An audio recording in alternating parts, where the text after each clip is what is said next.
इनकी दिमाग बिल्कुल उन वेस्ट ब्लड की तरह है जो कि एक मुट्ठल 15-10 बार हिलाने के बाद जब ब्लीडिंग आना शुरू हो जाता है उनकी मुन्ने से आवाज आती है, ना मुन्ना ना, अब मुझ जैसे मुन्ने को और मत हिला, नहीं तो वो जो व्हाइट लस्सी से सीधा क्या कहते हैं रेड रूह अफ़ज़ा मैं गिराना शुरू कर दूंगा। सोसाइटी में नाउअडेज महिलाओं के लिए बहुत आवाज उठती है, लेकिन men's, some selected categories of men जिनकी कोई बात नहीं करता, those men's are literally a silent bearer. और वुमेन्स की बात करें तो हमें इतना तो समझ आता है that we can easily differentiate between that she is suffering from this issue और any other kind of issue.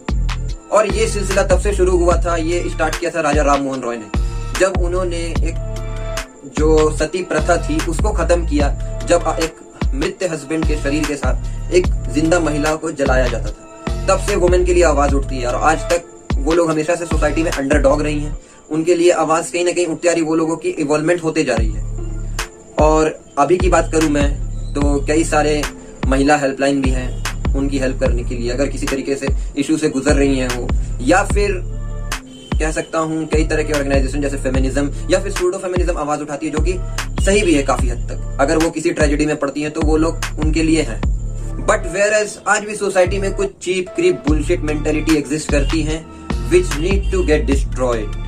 लेकिन जब इनकी थर्ड क्लास ओल्ड थॉट इनके वर्ड के थ्रू या फिर एक्शन के थ्रू जब बाहर आती है और जो सुनने वाला है उसकी किसी क्वालिटी से या मैच कर जाती है समहाउ, या फिर ये सो कॉल्ड स्टीरियोटिपिकल सोसाइटी या फिर वो पर्टिकुलर इंसान जो कह रहा है उसकी ये थॉट किसी के वो जो इंसान को कह रहा है उसकी फ्लॉस से मैच कर जाती है, which actually reflect his her poor mindset, with in a second सामने वाले की कॉन्फिडेंस सीधा 100 से 0, उसकी सेल्फ टीम, उसका कॉन्फिडेंस सब कुछ खत्म विद इन अ सेकेंड।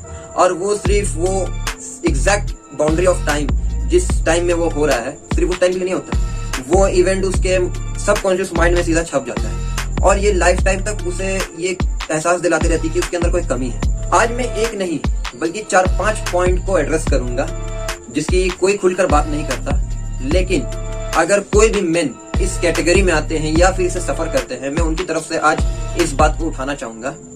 कई बार तो इनकी सेक्सुअलिटी तक पर आवाज उठा दिया जाता है। अगर कोई भी इंसान इस फ्लॉस से गुजर रहा है या फिर उसके अंदर ये नहीं है जो मैं कहने वाला हूँ अभी, और मैं सबसे इसकी प्राइम एग्जांपल पर आता हूँ, those men who do not have a thick beard plus those main जिनकी कॉम्प्लेक्शन थोड़ी फेयर होती है एज कम्पेयर विद अदर, उन लोगों के बारे में जिन्हें अंग्रेजी में हम क्लीन शेव कहते हैं या फिर हिंदी में कहूं तो चिकना।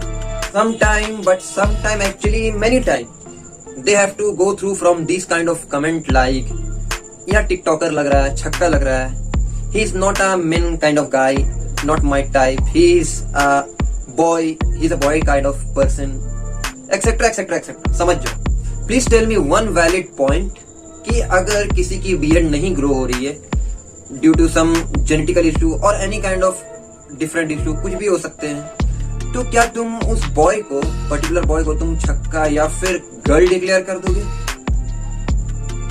Who give you that fucking right to judge कि उसके बियर्ड होने चाहिए तभी वो मर्द दिखे? For your kind information, तुम्हें बता दूं मैं, अगर नेवी या फिर आर्मी में ज्वाइन करोगे तुम, तो वहां ना चाहते हुए भी तुम्हें अपनी बियर्ड को और मुस्टैच को शेव करना पड़ेगा। अगर कोई कास्ट इशू है तब नहीं कर सकते, लेकिन उसमें तुम्हें करना ही पड़ेगा। और ये सिर्फ इंडिया तक ही सीमित नहीं है, ऑल ओवर द वर्ल्ड कई सारी ऐसी कंट्री है जहां अगर तुम जाओगे तो वहां के नेवी या फिर आर्मी में ज्वाइन करने के लिए तुम्हें क्लीन शेव करवाना ही पड़ेगा। तो जरा एक चीज ध्यान देना, ये लोग जो सो कॉल्ड सेल्फ प्रोक्लेम अपने आप को मर्द कहलवाने वाले, बड़े बड़े बियर्ड रखे, या फिर वो पापा की परियां जो सोचती हैं कि वो मेल जिनकी बड़ी बियर्ड है वही असली मेन है, तो इमेजिन करो ऐसी मर्दानगी का क्या फायदा जब हिजड़ों की फौज इन्हें प्रोटेक्शन प्रोवाइड करती है, देश में बॉर्डर में लड़ती है, हमें प्रोटेक्शन, हमें सिक्योरिटी प्रोवाइड करती है, तो ऐसा मर्दानगी का क्या फायदा? और हाँ, वो क्लीन शेव्ड वाले से मैं बात कर रहा हूँ। तुम लोगों को तो गर्व होना चाहिए, क्यों लो फील करते हो? गर्व होना चाहिए कि तुम्हारे जैसे लोग इन्हें प्रोटेक्शन प्रोवाइड कर रहे हैं, और अगर तुम लोग एग्जिस्ट नहीं करते तो इन लोगों का क्या होता? साले कोई भी पड़ोसी देश वाला घुसता घुस कर इनकी दाढ़ी उखाड़ कर इनके गांड में विस्फोट कर देता वो, और ये कुछ नहीं उखाड़ पाता। रॉबर्ट पैटिंसन वर्ल्ड का जो कई बार सबसे हैंडसम इंसान में गिनती आता है, जो कि, या फिर Daniel Radcliffe, mister perfectionist, Aamir Khan, Tom cruise जैसे लोग, क्या ये लोग भी छक्के हैं? ये लोगों की दाढ़ी नहीं है? तब ये लोग अपनी चाम की वजह से इन लोगों की दुनिया में ऑल ओवर दी वर्ल्ड में इतनी क्रेज है, तो इन्हें भी छक्का डिक्लेयर कर दो। एक और बात बीच में ऐड करना चाहूंगा, वो जो मैंने बोला कि हिजड़ों की फौज, उससे मेरा किसी आर्मी को डिसरिस्पेक्ट करने का कोई इंटेंशन नहीं था। वो मैंने इसलिए कहा क्योंकि ये कुछ लोगों की, ग्रुप ऑफ लोगों की मेंटेलिटी, हर लोगों की नहीं बोल रहा मैं, कुछ लोगों की, जो कि क्लीन शेव वालों को छक्का समझते हैं, हिजड़ा बोल देते हैं। इसलिए मैं ये एग्जांपल देके समझाना चाहता था कि आर्मी लोग भी क्लीन शेव डी होते। सेकंड पॉइंट, अगर कोई मेन या फिर बॉय अपने आप पर इन्वेस्ट करता है, अपने ऊपर या फिर अपनी स्किन का, अपनी ओवरऑल हेल्थ का टेक केयर करता है, अपनी, इन सिंपल वर्ड कह लूँ, वो मेकअप यूज करता है अपने आप को और ज्यादा अट्रैक्टिव दिखाने के लिए, अपनी पर्सनालिटी को और इम्प्रेसिव और इनहेंस करने के लिए, तो लोग उन्हें छक्का, या फिर छक्का नहीं कह लो तो इसको गर्ल, इसकी नेचर गर्लिश टाइप है, इस टाइप की बोल, इस तरह से बोल देते हैं उसे, ये मेन नहीं है या टिकटॉकर है। तो ये उन लोगों की जो होती है, वो जो क्रिटिसाइजर हैं, उनकी थ्योरी के अकॉर्डिंग मर्द वही होता है जो रफ एंड टफ, ना कि इन टाइप का सॉफ्ट एंड सिल्की टाइप। और इनकी थ्योरी का ऐसा भी कहना है कि मर्द की मैनलीहुड उसकी नोट से पता चलती है, ना कि अपने आप की टेक केयर करने से। Having a manly behaviour versus earning, इन दोनों का आपस में या फिर दूर दूर तक कोई रिलेशन है? Is this make any sense? तो वो जो मेन है, कई सदियों से देखा जाए तो वो लोग इस तरह के क्रिटिसिज्म को फेस कर रहे हैं। अब आप लोग सोच रहे होंगे ना कि मैं ये क्या बात कर रहा हूँ, यार होता है, बहुत जगह होता है, मैंने देखा है काफी ज्यादा इस तरह के क्रिटिसिज्म को वो लोग फेस करते हैं बिना ये जाने कि ये उनका राइट है कि इनके खिलाफ वो बोले अगेंस्ट। सोसाइटी उन पर जबरदस्ती थोपती है कि ये जो old bus fit fun fact को, कि नहीं ऐसा होना चाहिए, ऐसे करो वैसे करो, और ये लोग कम्प्लीटली सोशली अनअवेयर हैं कि उन्हें उनकी नहीं सुनना चाहिए, वो अपने जगह सही है, लोग उन पर जबरदस्ती थोपते हैं अपने ओपिनियन, उन्हें अपना स्टैंड लेना चाहिए। वही सेम लाइफस्टाइल रूटीन जब एक स्टार फॉलो करता है, वही सेम मेकअप अप्लाई करे अच्छे से, अपने आप को वेल ग्रूम रखे, अपनी डाइट पर ध्यान दे, तो तुम लोग उसकी प्रेस करते हो, ब्रावो, ये ऐसा है वैसा है, she is looking very gorgeous on that particular dress, she was looking pretty, वो कितना हैंडसम दिखता है। तो भाई ये सब कैसे होता है? इतना सारा केयर करने के बाद वो लोग अपने आप को जो मेंटेन करते हैं, यही जब नॉर्मल इंसान करे तो लोग अपना भजन कीर्तन शुरू कर देते हैं, अपना बेफजूल का, जो उनसे कोई मांगा भी नहीं है, वो उन लोगों वो स्टार्ट कर देते हैं अपना देना कि नहीं इसे ऐसा करना चाहिए, वैसा करना चाहिए, वैसे मत करो, ऐसे मत करो। अब तुम सोच रहे हो कि नहीं मैं उन लोगों का एग्जाम्पल क्यों दे रहा हूँ?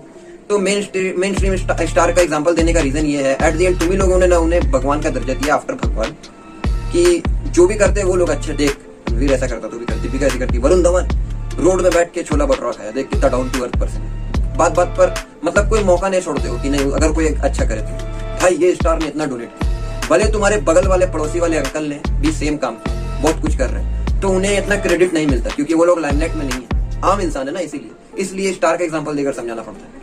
Point number 3, if there is a boy, suppose, and he is single, he don't have any GF and never been in a relationship, so लोगों क्या फ्रेंड सर्कल में उनके पता लग जाए कि यार उसकी नहीं है, पता ही होता है, तो लोग उन्हें ताना मारते हैं, उनके अपने दोस्त, एक बार हो गया मजाक, 2 बार हो गया, बार कि तेरे से ना हो पाए, तू तो रंडुआ ही मरेगा, अभी तक सिंगल, इस तरह का रिएक्शन देखने को मिलता है। लेकिन एक सॉल्यूशन है मेरे पास, अगर तुम्हें उसकी इतनी कंसर्न जता रहे हो, so why you are not settling his date with your own sister, सारा प्रॉब्लम ही खत्म। Maybe you are thinking why I am sounding like a very toxic guy, but today in this video actually my intention is making this video to destroy this destructive criticiser who are actually crap, a dark smudges of society.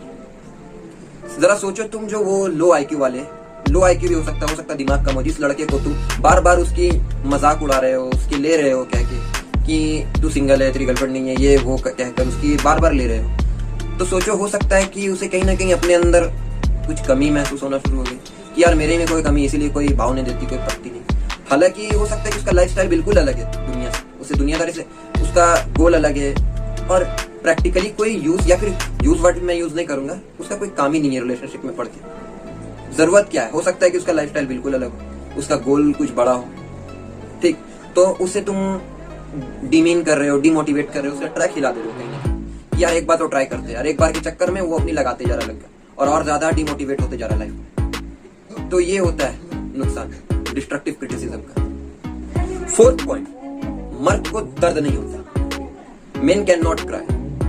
क्यों वैसली मर्द के चौदे मारू एक डंडा खींच के तीसरी टांग में, अगर एक आवाज में निकला या एक आंसू भी, सबसे पहले तेरा आधार कार्ड में जेंडर चेंज करवाऊंगा, मेल की जगह फीमेल लिखा होगा, तब पता चलेगा मर्द को दर्द होता है। फिफ्थ पॉइंट, जो वॉइस की थोड़ी वॉइस सोबर टोन होती है, थोड़ी मतलब स्वीट होती है वॉइस की, उन लोगों को ये लोग छक्के बुलाते हैं। 6 पॉइंट, 7 पॉइंट, 8 पॉइंट, यार कितनी पॉइंट निकालूं?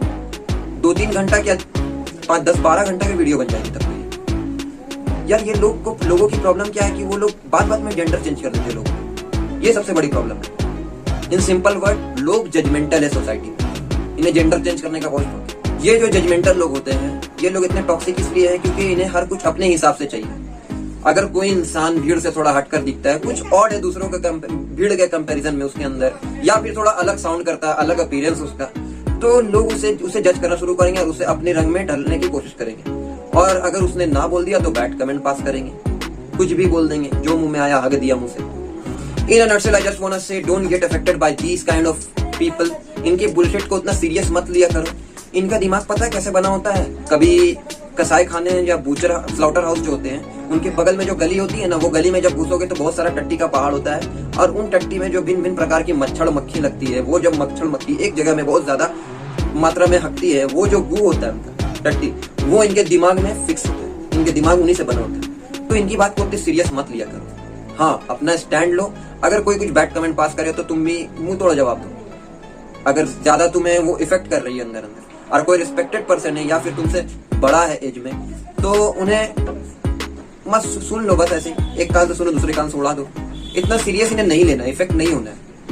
सब जितने भी जेंडर है सब अपने अपने जगह ठीक है, मैं किसी को डिमेंड नहीं कर रहा हूँ। अगर वो उसे लड़की जैसा बोल रहा तो लड़की खराब है, ऐसा कुछ नहीं है। लेकिन बात बात में ये लोगों की आदत है कि लोग हमेशा जज करते कि तू लड़की है, ये है, वो है, जिसके जो मुझे बिल्कुल अच्छा नहीं लगता। लोग ट्रांसजेंडर भी अपने जगह सही है, वो अपने काम के लिए बना, लड़की अपने काम के लिए बनी है, बॉयज अपने काम के लिए बना। सबके अलग अलग फीचर है सब, कोई एक दूसरे के काम में फिक्स नहीं हो सकता, कोई वो उसका काम में बेस्ट नहीं हो सकता, वो उसके काम में बेस्ट नहीं होता, सब बेस्ट है। लेकिन यार बात बात में जेंडर मत चेंज किया कर। इनकी दिमाग बिल्कुल उन वेस्ट ब्लड की तरह है जो कि एक मुट्ठल 15-10 बार हिलाने के बाद जब ब्लीडिंग आना शुरू हो जाता है, उनकी मुन्ने से आवाज आती है, ना मुन्ना ना, अब मुझ जैसे मुन्ने को और मत हिलाओ, नहीं तो वो जो व्हाइट लस्सी से सीधा क्या कहते हैं रेड रूह अफ़ज़ा मैं गिराना शुरू कर दूंगा। ये एक तरह का संकेत होता है वो ब्लड से। तो बिल्कुल उसी तरीके से इनका दिमाग में एक जगह काम करना रुक जाता है। उनका दिमाग उन्हें संकेत देता है, ना मुन्ना ना, अब मत चला, नहीं तो आप जब भी मुंह खोलेगा टट्टी गिरेगा। तो इस तरह से वो टट्टी बकते हैं, तो उन्हें सीरियस मत लो। So that's it for today, this video is end here. अगर वीडियो को अच्छा लगा तो लाइक करो, शेयर करो, सब्सक्राइब करो।